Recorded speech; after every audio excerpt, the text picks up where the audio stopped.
দেখুন পাবদা মাছের চচ্চড়ি করলাম আমি খুব সুন্দর করে। এইভাবে পাবদা মাছের চচ্চড়ি থাকলে আর অন্য কিছু দরকার লাগে না। তো দেখতে থাকুন, চলুন একবার কীভাবে রান্না শুরু করা যাক।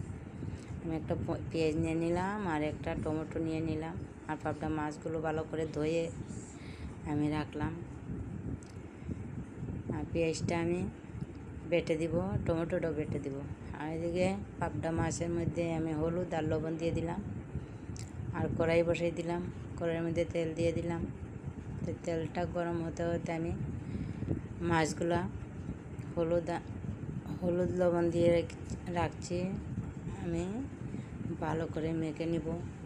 দেখুন এইভাবে ভালো করে আমি মেখে নেব।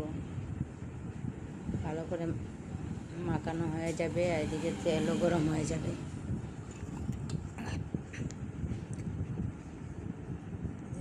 আমার মাছগুলাতে ভালো করে মাখানো হয়ে গেছে।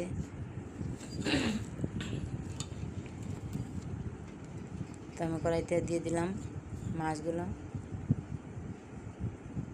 তেল ছিটাচ্ছে, আস্তে আস্তে দিচ্ছি। তো এইভাবে মাছগুলো আমি ভেজে নেব, বেশি মচমচি করে ভাজবো না, একটু হালকা ভেজে নেব। আর বেশি কমও হবে না, একটু বেশিও হবে না। এইভাবে আমি মাছগুলো ভেজে নেব। উল্টে পুল্টে দিব।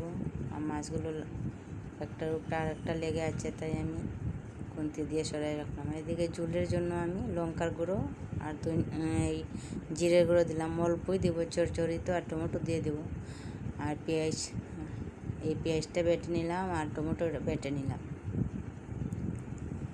মশলা অতটুকুই দেব, আর দিব না। এই চচ্চড়ির মধ্যে বেশি ধরনের মশলা দেওয়া যাবে না। তো আমার মাছগুলো সবগুলো এক এক করে আমি ভেজে নিলাম, সবগুলো মাছ। এই কড়াইতে আর অল্প তেল দিয়ে দিব। তেল দিয়ে আমি একটা পেঁয়াজ কুচি দিয়ে দিব।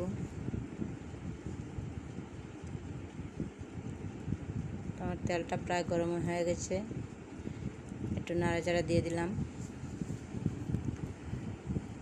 আর সম্বাসের জন্য আমি একটু কালো জিরে দিয়ে দিলাম, অল্প দিয়েছি কালো জিরাটা দিয়ে আমি একটা পেঁয়াজ কুচি দিয়ে দিলাম। তো পেঁয়াজটা ভালো করে আমি ভেজে নেব, বাদামি কালার যতক্ষণ পর্যন্ত না আসছে ততক্ষণ পর্যন্ত নেড়ে চেড়ে দেব। পেঁয়াজটা একদম বাদামি কালারের মতো ভেজে নিব। এদিকে মশলাগুলো রেডি করে রাখছি। এই মশলাগুলোর মধ্যে আমি জল দিয়ে দিব, ভিজিয়ে রাখবো। বাটা মশলা হলে তো খুব ভালো হয়, বাটি না গুঁড়ো মশলা। যখন আমি ভিজিয়ে রাখলাম, ভিজিয়ে আমি পেঁয়াজটাকে ভালো করে আমি বারে বারে নেড়ে ছেড়ে দেব। দেখতে থাকুন ভিডিওটা, স্কিপ করবেন না। যারা রান্না জানে তারা তো জানে, আর যারা নতুন রান্না করতে জানে না তার জন্য খুব সুবিধা হবে। একদম স্কিপ করবেন না ভিডিওটা, পুরোটা দেখে নেন। পুরো ভিডিও দেখার জন্য অনুরোধ রইল। দেখুন আমার পেঁয়াজটা ভাজা হয়েই গেছে, বাদামি কালার একদম করে নিব পেঁয়াজটা।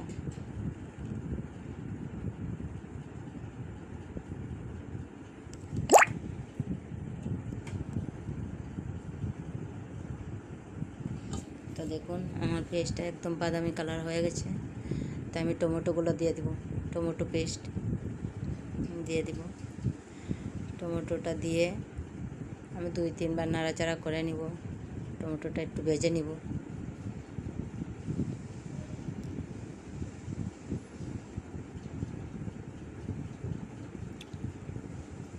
দেখুন এইভাবে আমি ভেজে নিব।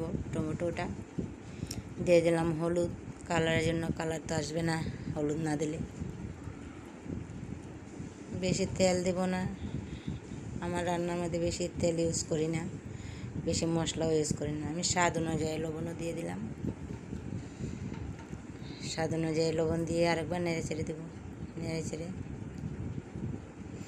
মশলাগুলো দিয়ে দিলাম, লঙ্কার গুঁড়ো, জিরের গুঁড়ো, আর একটা পেঁয়াজ পেস্ট করে রাখলাম, মানে বেটে রাখলাম।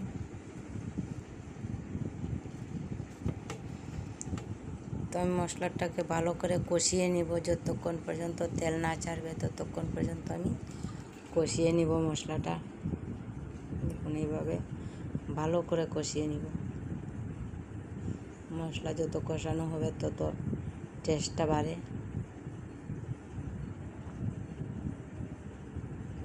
অনবরত নাড়াচাড়া করতে লাগে, তো নিচে দিকে যদি লেগে যায় ভালো লাগবে না।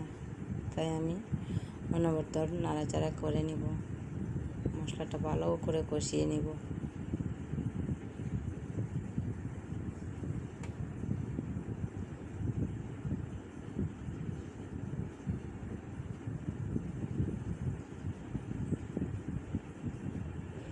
আমার কষানো প্রায় হয়ে গেছে, দেখুন, দেখতে থাকুন মশলাটা কীভাবে আমি কষাবো।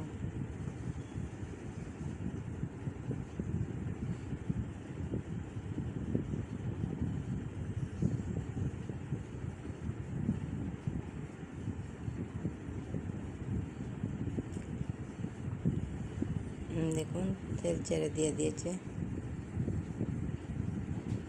মশলা থেকে।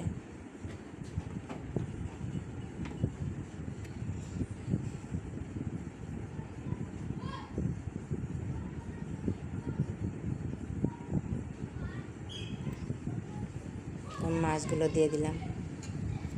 মাছগুলো দিয়ে আমি একটু মাছের মধ্যে মশলাটা মেখে নিলাম, নাড়াচাড়া। মাছটা তো নরম, বেশি নাড়া যাবে না, মাছ ভেঙে যাবে। ততক্ষণ আমার রান্না কমপ্লিট। আমার রান্নাটা কেমন হয়েছে অবশ্যই জানাবেন।